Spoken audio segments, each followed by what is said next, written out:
Hello everyone, this is Kat and welcome back to My Hero Academia Podfics. This will be the continuation of Landscape After Cruelty. This will be part 2, chapters 3 and 4. Chapter 3. Bakugo will never, ever tell Kirishima this, but Kirishima might be right about the support department thing. The other stuff Bakugo is shoved into a box that's labeled, "Do not even think about thinking about this," and has been duct taped shut, with padlocks and fire surrounding it. When his request for bracer repairs comes back, it's only been half fixed. It's a sloppy, lazy job, and he nearly blows the whole thing to smithereens in a training exercise. Bakugo rages for a while, then grits his teeth and submits another one. This one, apparently, gets lost. He submits a third, but there's a training exercise with Shiketsu coming up next month, and he'll be damned if fucking Kami, of all people, is able to look down at him. He needs, if not a whole ass upgrade, at least his fucking bracers fixed. And, well, the box that he's got in his head, the box of things that he can't think about, it's been fucking leaking, and it won't stop. And even when Bakugo manages to fall asleep easily, he's up hours later, staring at the dark gray ceiling, moonlight splashing across the room. Bakugo knows he's not good with people. He's never had to be. He could bulldoze his way into anything, into UA, into one of the top spots of the hero course because he's fucking smart and determined, and has a great fucking quirk. He's always had a great quirk. Everyone's always told him that. He's always been the best, ever since he was 4 and his palms started to spark. A quirk for a hero. And being a hero was great, right? It was the only job someone like Bakugo could do. They were in the top echelon of society, loved by all, and they were necessary. Needed. Bakugo could be needed. And Bakugo was needed, and that was the thing, because Bakugo had always been told he was the best, and he was going to be a great hero and that he was needed. And so Bakugo had done whatever it fucking took to make sure that that came true. Because if he wasn't what everyone said he was, then who the fuck was he? Light moves slow across his room, shadows deep, and Bakugo's eyes are dry with a lack of sleep. Quirks were what made people great, gave people purpose, and Bakugo had always thought that was the whole problem with fucking Deku. Quirkless, useless, and never had the good sense to fucking know it. But that was the other thing. Bakugo pressed his palms to his eyes with a quiet groan that still managed to echo in the silent room. Deku wasn't useless. Had done a better fucking job on Bakugo's hero costume at 14 than a second-year UA student would. Was now the fucking top student in the support course, was number 1, without a quirk to help him. How the fuck did Deku know what to do, without a quirk or a platoon of people telling him what he was born for, what he had to do, or he'd be a... Bakugo sat upright in bed, swung his legs out. He had to move, had to quit this line of thought before the box had threatened to overflow its slowly weakening walls altogether. When he flicked on the light of the bathroom, his lips are pale and his eyes are red-rimmed. He stares at himself, barely recognizing his own reflection. He's graduating in less than a year. He'll have to be out there, like Kirishima says, working with other people and interacting with the public, and goddammit, Kirishima was fucking right. He watches his mouth twist in the mirror as it hits him, and the box fucking collapses. Because, goddammit, Kirishima was right, and Bakugo doesn't know who he is without a quirk, not like Deku's unshakable sense of self, and he hates himself for it. And Deku, too. It's all his fault, and it always comes back to him, and no matter what the fuck he does, he'll never get him out of his head. Deku's had real estate in this box for far too fucking long. Bakugo's not an idiot. He's angry and insecure and desperate sometimes, but he gets why he can't fucking deal with Deku, the literal embodiment of everything Bakugo has ever been insecure about. He can also understand a lot of it has to do with guilt, the thing in the deepest layers of the box. He can remember being at an ethics course sometime freshman year and just sinking lower and lower in his seat with every passing minute, his stomach roiling and mouth pressed tight. It's just so fucking hard, and he's so angry all the time, and it turns out that that's no longer a strategy he can rely on. Bakugo takes a long, slow, deep breath, resists the urge to punch his pallid reflection in the face, and flicks off the light in the bathroom, heads back to his room. His phone lights up a little in the corner, friendly and bright, and he types out a short message before flicking it on Do Not Disturb and shoving it under the pillow. Sleep doesn't come easy, but it does come. Shoot me the fucking number, the lady you were talking about. Bro, yes! Totally support you in this journey. I'm so proud of you, bro. Fucking whatever. Here you go. Contact. Nakamura. LCSW. Bakugo slinks into the support department early on another Saturday morning. It's been about 3 weeks since his disastrous first outing, and he's not keen to have any more people witness it if he gets kicked out again. His steps don't slow as he approaches the heavy metal door of the third year's workshop, but they sure as hell want to. But he's Bakugo fucking Katsuki, and that means powering through whatever the fuck is going on, through sheer arrogance and a desperation not to fail if anything else, so he pushes open the metal doors when his gut is screaming at him in protest, and his palms nearly drip with sweat. Deku's in there, like the fucking nerd he is. He's wearing a real shirt this time, however, and his hair is being held back by a tie, long curly hair into a too small bun. It looks dumb. Todoroki's also in there, taller than Deku by quite a lot, and taller than Bakugo too, not that that fucking matters, and the look on his face is, well, it's a neutral face. Bakugo's not sure Todoroki has any expressions other than neutral, coldly furious, and vague concern for others' intelligence. But this is soft around the eyes and the mouth, like he's been smiling, which is a cause for concern in itself. Todoroki looks up when he enters, and any softening tightens back up immediately, and he gives Bakugo a cold look. "Bakugo," he says with a nod. "Half and half," Bakugo says, and he doesn't growl it. That's progress, right? It actually makes Todoroki's expression move a tick toward the coldly furious, and that's victory in itself. But also, fucking Todoroki gets his gear from Deku. If Bakugo needed another reason, or fuck, any reason at all to make amends, it's standing right in front of him. Fucking icy hot bastard, the bane of Bakugo's entire existence. He's been swapping ranks with Todoroki since the very beginning, and his gear recently had been more suited to him, actually fucking useful. "What are you doing here?" Deku asks, and he's glaring a little at Bakugo, and well, it's kind of adorable, the way that he thinks that he can intimidate Bakugo, with his dumb little bun and freckles. But the angry slant of his eyebrows and the way he crosses his arms, built with muscle from hauling equipment and metal around, do help the image. Todoroki's expression slides toward the other end of the scale, vague concern. "What is happening?" he says flatly. "This is the guy that Bakugo fights for the #1 spot. Jesus Christ." Deku turns that glare on Todoroki now, which apparently has much more of an effect. Todoroki's eyebrow almost moves. "Shoto, I'll see you in 3 days. Don't break any of my shit. Get out." Todoroki's eyebrows do tick up at that, and Bakugo makes a noise in his throat without meaning to, because, well, damn, that was a real-life facial expression, but also, Shoto? Todoroki gives one of those polite little nods, face smoothing back out, and then manages to shoulder past Bakugo like he didn't even realize he was in the doorway. Fucking bastard. Bakugo still hasn't said a word, and Deku is standing there, arms crossed, and doing something Bakugo doesn't really want to call pouting. "I banned you from my workshop," Deku says. "I know," Bakugo says and swallows. He and Nakamura have had a few phone calls, and this was one of the things they had really talked about. Well, Bakugo had yelled for a while, and then Nakamura's voice, firm and like silk wrapped in steel, had shut him up and made him talk about why he was yelling, and then why he felt better yelling, why he didn't want to talk about. Anyways, Bakugo takes a deep breath. "I'm sorry." Bakugo can literally see the shock hit Deku's face. His mouth drops open as his eyebrows shoot up, and he looks like he just got sucker punched. "You're fucking what?" Deku says, voice shooting up an octave, and, Deku can swear now. Bakugo shoots him a glare, under lowered eyebrows. "You heard me."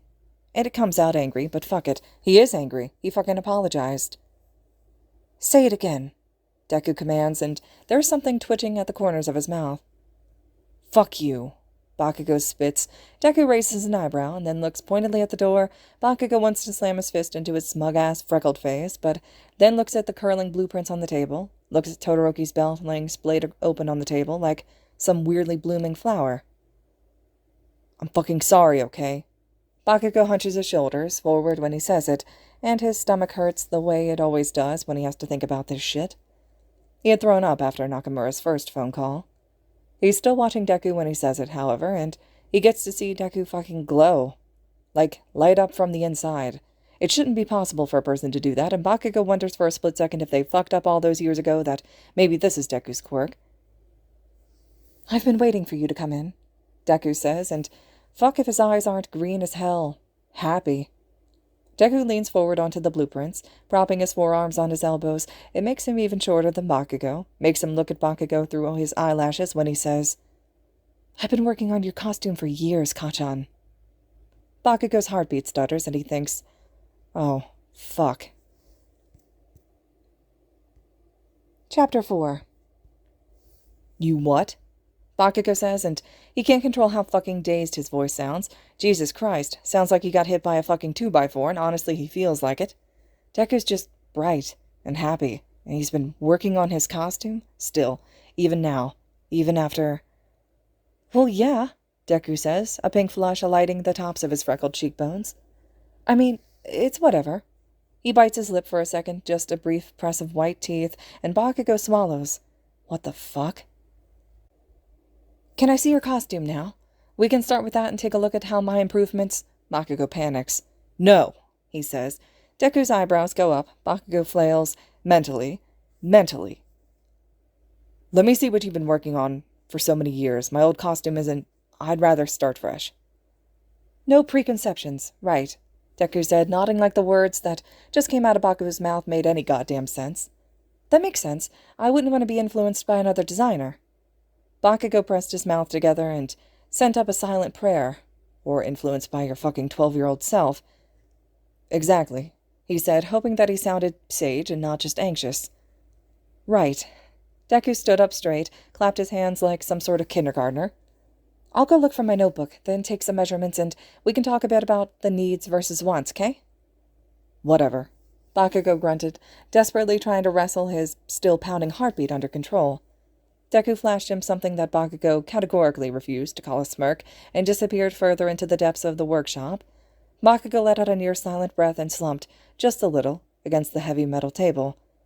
Fucking hell. This whole thing was a setup to be a goddamn train wreck. Fuck Eijiro, fuck Nakamura, fuck Todoroki. He glared at the belt, splayed open like a carcass, like he could set it on fire with his gaze alone. Bakugo chews on his lip, his stomach still roiling, and only now starting to settle, but this whole ordeal isn't as bad as he thought it would be. He's getting a new costume. Deku let him back in the workshop. He doesn't want to say Deku forgave him, because Bakugo doesn't think that he did or fucking should, really, but... Bakugo wants to know where the hell he'd been, wants to know what the year at Hapes in Tokyo was like, wants to know how the hell Deku slipped under the radar their second year when they'd apparently been going to the same fucking school and Bakugo had no idea, wants to know how he and Todoroki met, wants to know when everyone else figured out that Deku was way fucking smarter than he... Okay, Deku chirps, popping up behind him and not startling him. Fuck. Found my stuff. He has a stack of what looked like 5 or 14 fucking notebooks in his arms. These go back years, he said fondly. Yeah, I fucking remember. Bakugo snorts without thinking and then freezes. So does Deku, but it only lasts a split second before he huffs out a soft laugh. Yeah, I bet you do, Deku says, but the brightness of his smile has ticked down a couple notches, become smaller, a little sad around the edges. He blinks and it's like the light's back on again, because he lifts his head and says, Okay, let's get your measurements. Take off your clothes. What? Bakugo's voice doesn't go high. It doesn't. Deku doesn't seem to even notice his discomfort. The bastard, though the tips of his ears are kind of red. At least your jacket and shoes, he says, though I'd be able to get more accurate of a measurement if your shorts were off too. He nods at Bakugo's legs. I can see you're wearing leggings. It's not inaccurate.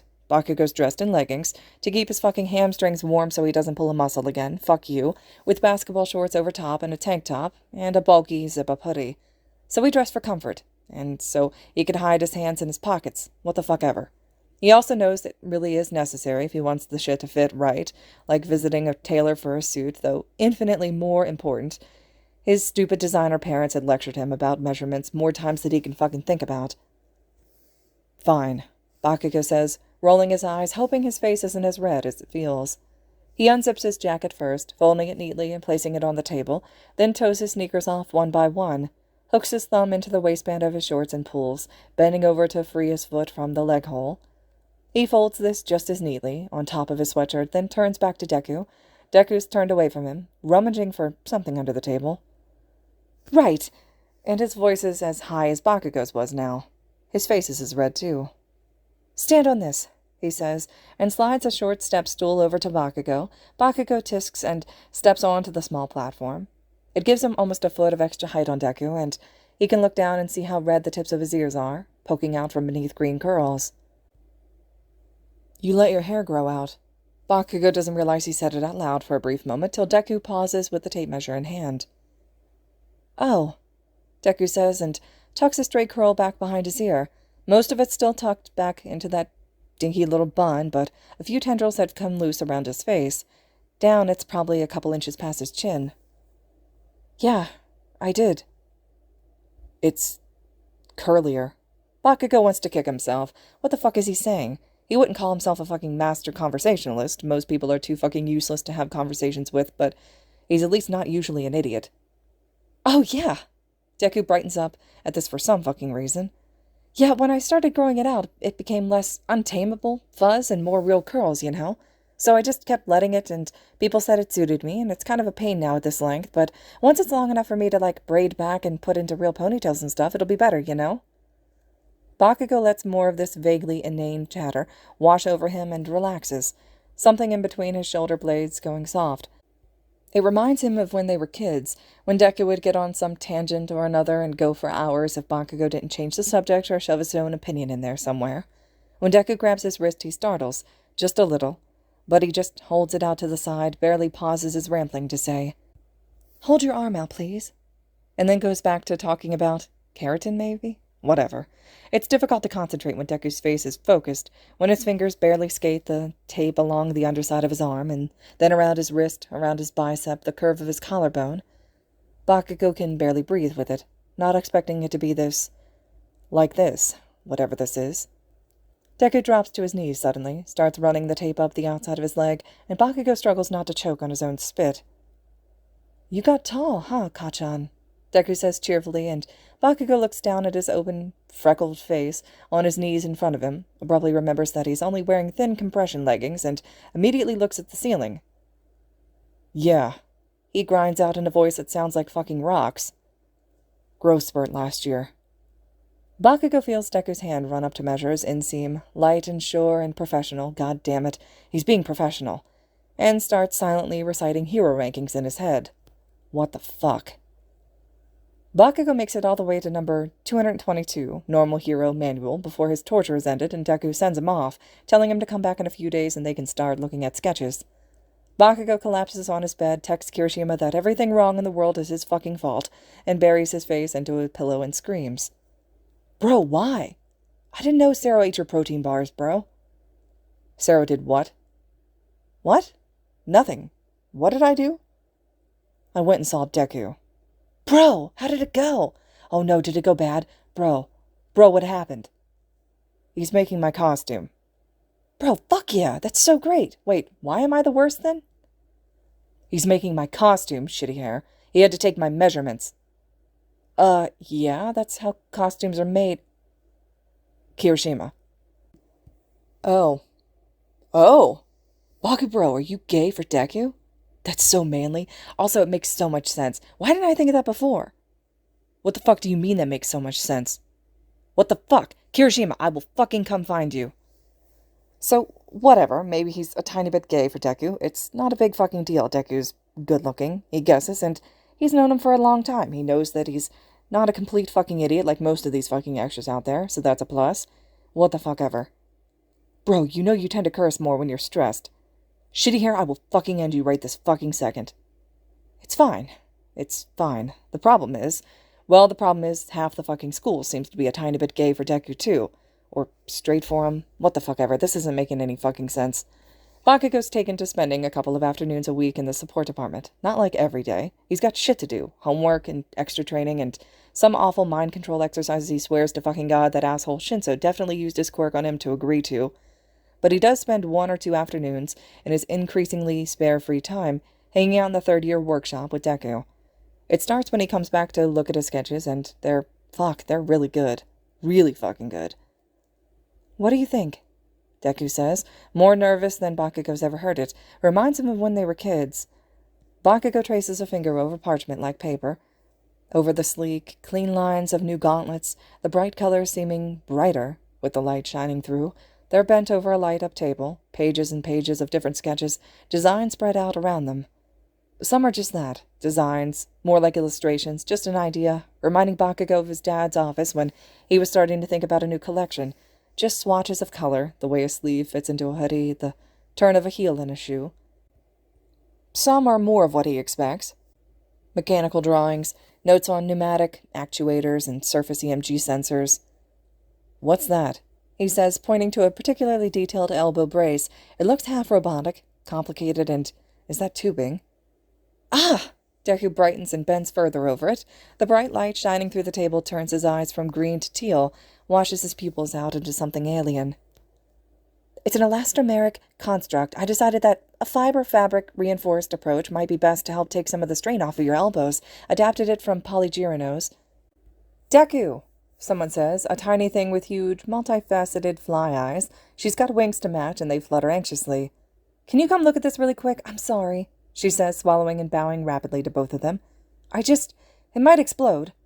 The soft little smile drops off of Deku's face, and he almost vaults over the table. "What?" he squawks and hurries after the fly girl. That's the fucking problem. So Bakugo's here a lot, right? And every fucking time, multiple fucking times, there are so many people around, people who need Deku's advice or his thoughts or even just want his fucking attention. That bright smile turned on them for half a second even. It looks like Shitty Hair was right. That garbage protein bar thief, enabling bastard. Deku is really, really popular. It makes something in Bakugo's stomach shift, something different from the usual roiling anxiety and guilt that he deals with near constantly. It's only when Deku's back, eyebrows not singed, though it's through a sheer grace of God, laughing and saying, "But I really want to give you more shoulder support, the force for your blasts." The feeling in his stomach finally calms down. Only settles when Deku's tucked up right next to him, reaching across to snag a little scrap on the far side of the table. When he's asking Bakugo a question, freckled nose a little scrunch. Oh hell, Bakugo thinks with a sinking feeling. Oh fuck. He's jealous. All right, everyone. This concludes Chapter 4 of Landscape After Cruelty. Chapter 5 will be next. I hope you guys are enjoying this one still, and as always, thank you so much for listening.